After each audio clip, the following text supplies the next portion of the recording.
Well, first, we were very excited to play in postseason and be one of the few selected, and knew that we were going to play against a very hard-playing, physical Ole Miss team, one of the best rebounding teams in the country, and that was something that we really focused on. Proud of our guys' effort, and throughout all the swings in that game, from getting a 10-point lead, then falling behind and being down by 10 at halftime, scratching and clawing and finding our way back into the game, and then making just enough plays down the stretch to come away with a very good win. It was a total team effort, got a lot of contributions from a lot of different guys, and happy to be advancing. Go ahead, Chris. Hey, Coach, from your point of view, how was Lofton so unstoppable on Friday? One of the nice things about this team is there's a lot of different guys that can step up and have different games where they're our leading scorer. We've had a number of guys be our leading scorer. We've got 6 guys averaging more than 8 points per game. And that particular night was Junior's night.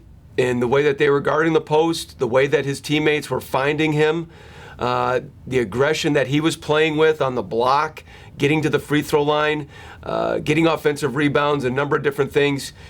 Junior's got a package where he can handle it, he can dribble it, he can pass it, and he's so talented around the basket with his size and touch. It makes him a difficult cover, but his teammates did a great job of finding him, and he did a great job of finishing plays. Go ahead, Corey.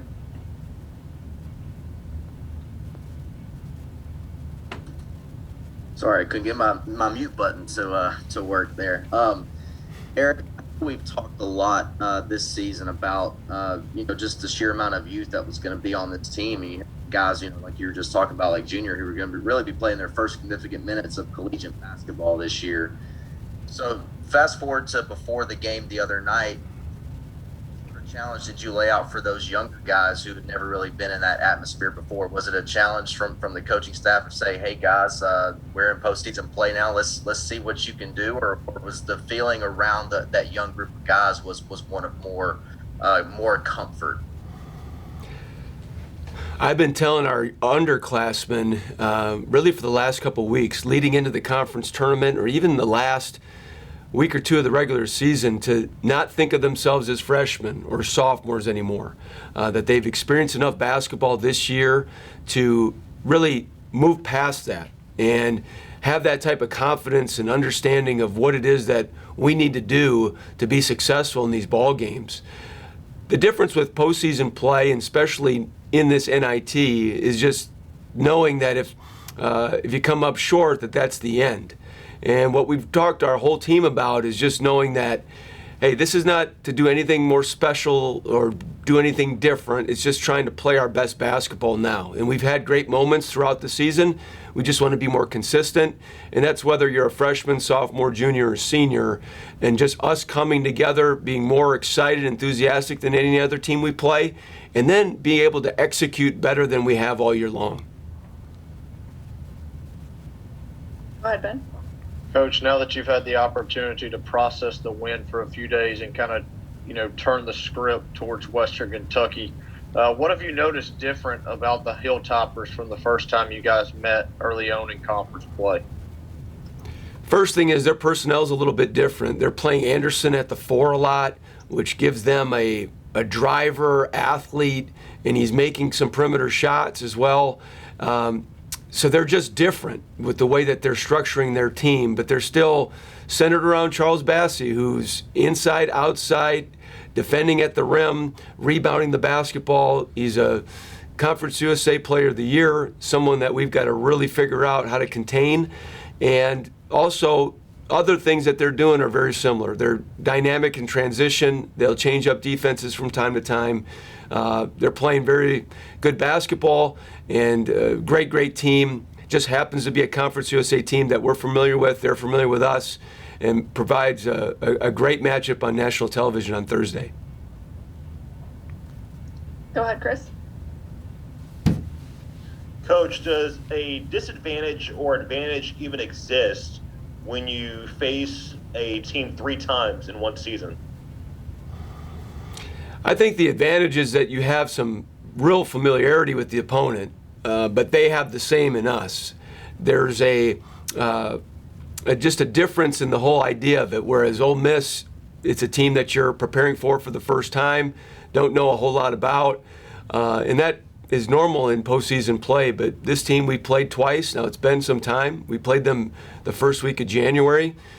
We've evolved, so have they, and just creates for a great matchup here. It shows the strength of our league. Having two teams still playing at this time of year. Come tomorrow, there'll only be 24 teams in college basketball playing in the NCAA and the NIT, and we've got two teams from Conference USA still doing it. So a lot of similarities with what they're doing. They're a very good team, and we've got a lot to get ready for on Thursday.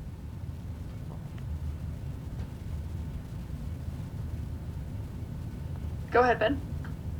Coach, I know you talked prior to the first, series with Western Kentucky about keeping Hollingsworth off the line. Talk a little bit about how difficult of a cover he is, knowing that he likes to get in the lane and get to the free throw line. It's vitally important for their entire team. It's one of the things that Western Kentucky under Coach Stansbury has done so well is getting to the foul line. Many times they'll make more free throws than their opponents take, and Hollingsworth is a big part of that. He's got just this way of shaking and wiggling to get himself into the paint. He's got different finishes with his right hand and his left hand off 1 foot or 2 feet. And so we've got to be very disciplined. We've got to do a great job of keeping him out of the paint, making him take other types of shots. But we can't let him or their team live on the free throw line. They're a good free throw shooting team, and those are easy points for them, and we've got to be able to keep them away from it.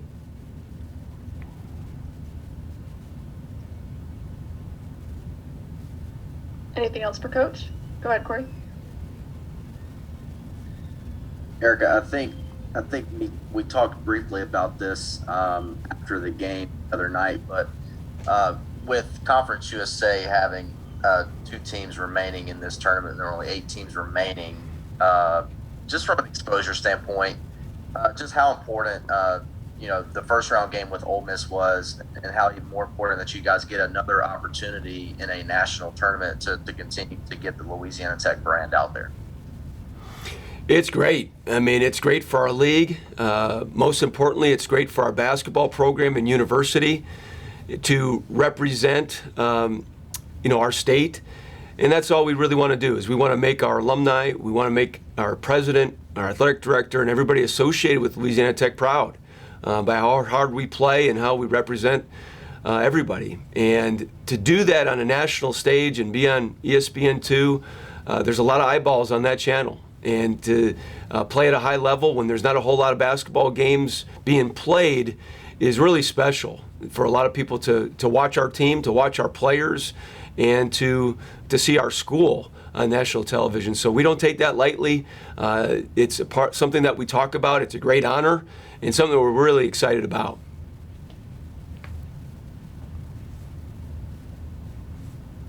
Any more questions for Coach? All right, thanks, Coach. Thank you, everybody.